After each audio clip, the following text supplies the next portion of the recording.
Okay, I don't know if you'll see in the title, I guess. I don't know if I'm actually sticking with the, like, title, subtitle, whatever you want to call it, for this series being More Who, in which I talk about, I guess, Doctor Who stories that I consume that are not show episodes. So whether that be, Big Finish audio dramas, whether that be comic series, books. I kind of want to, like, have like a specific, like, subspace sort of on the channel to talk about that. So it's been a few weeks since I read through this series, but I'll use my muster of the best memory I can. It wasn't super memorable, but figured it's worth talking about because you know, sadly, we got so few, like, from the season that they traveled together. We got so few Doctor and 15th Doctor and Ruby Sunday stories that, like, getting a fresh one, I might go ahead and read the novels of them too, because they're so, like, charismatic and fun together, but they got such little time together in the actual show proper. So I figured, like, hey, maybe I'll, I want to read this comic series because it's, an extra story. So it's only, I think it was 5 issues. I wish they would put, like, the subtitle of what the series is in, like, the comics, because I'm like, oh, is this, like, a long form series that's going to go on forever? No, it's a 5-issue, like, one story series, but it's called Doctor the 15th Doctor, right? Is that what it's called? Yeah, like, so it's a four part story.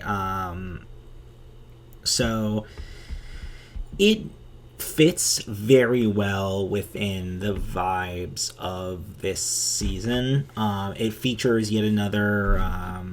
They don't actually have the Scrim Sommelier doesn't have a wiki entry yet. What are they called? What were they called in this season? Doctor Who, the Eternals.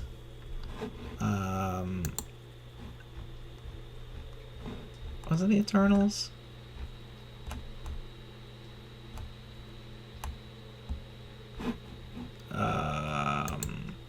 What type of being is the Maestro?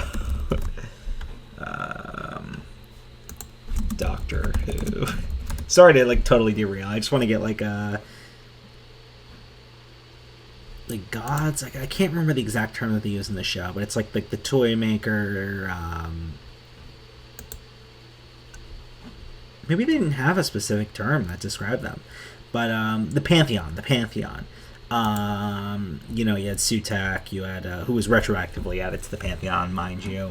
You had the Maestro, you had the Toymaker, also, I guess, retroactively added to the Pantheon, or were they, like, initially established to be like that? I don't remember. I don't know. I haven't gotten to that part in my classic Who watch through. But they like use this comic story to actually introduce another one who's the Scream Sommelier, and it was a good story, I would say. I think it's nice that the comic medium is being used to convey Doctor Who stories that are way more visually intensive, in the sense that they're more fantastical. Like, a lot of the abilities of the Scream Sommelier and, like, the trances he would put people in were stuff that probably wouldn't be able to be effectively conveyed in the live action show, especially operating on a limited budget.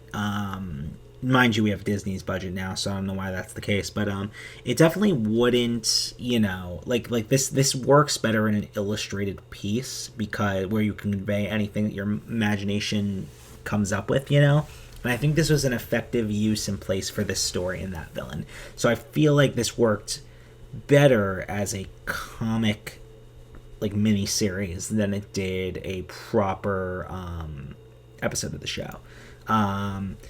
I think, I'd say my issue with this, though, is its in use of the Cybermen, and I feel like a lot of Doctor Who stories have this problem where they're, like, desperate to tie in a classic Doctor Who villain for the iconography of it, like, for, like, stories where, like, let's say a Dalek, I can't think of a story off the top of my head, but, like, a story where Daleks didn't need to be in it, but we're there. Power of the Doctor, that's one.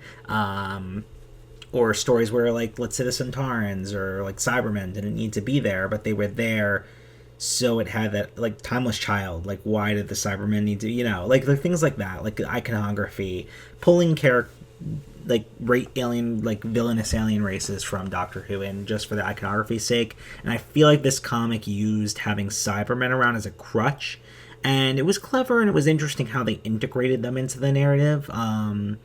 They did so in interesting ways, but I feel like that did not need to be there, especially because what we got was so interesting, and I like the juxtaposition of all the concepts.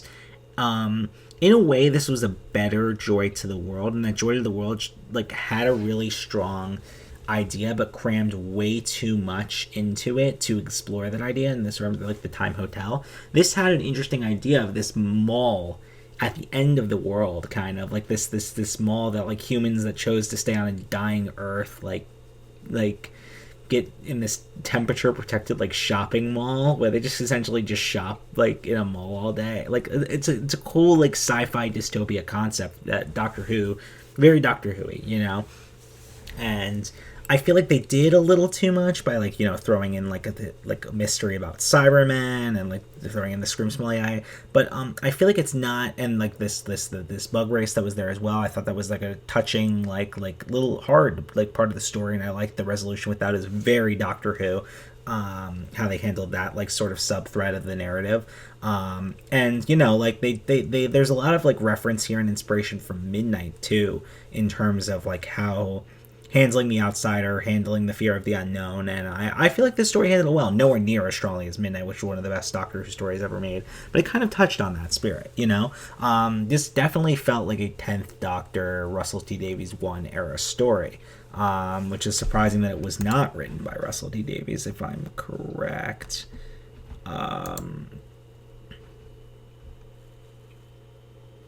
No, yeah, it was written by Dan Waters. Yeah, so it definitely felt like a Russell T Davies 1 era story for sure.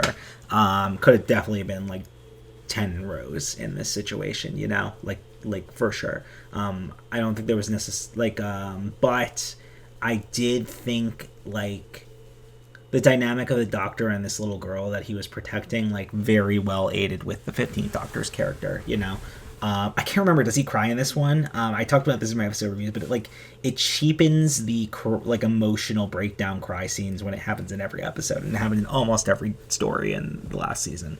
But yeah, I liked what I was trying to say before, is I liked the juxtaposition of, like, this super hard sci-fi concept of a shopping mall at the end of the world with this, like, fantasy, mythical entity, pantheon-esque concept of the Scream Sommelier, who we can't figure out from the name is, like, someone who, like, this like vampiric type entity that, like, gets a thrill and, like, enjoys consuming the screams of people by, like, showcasing to them their worst fear, and he's really feeding off this mall and this environment, and he's, like, of course happy he wants the scream of a Time Lord, which is so Doctor Who-y and so camp.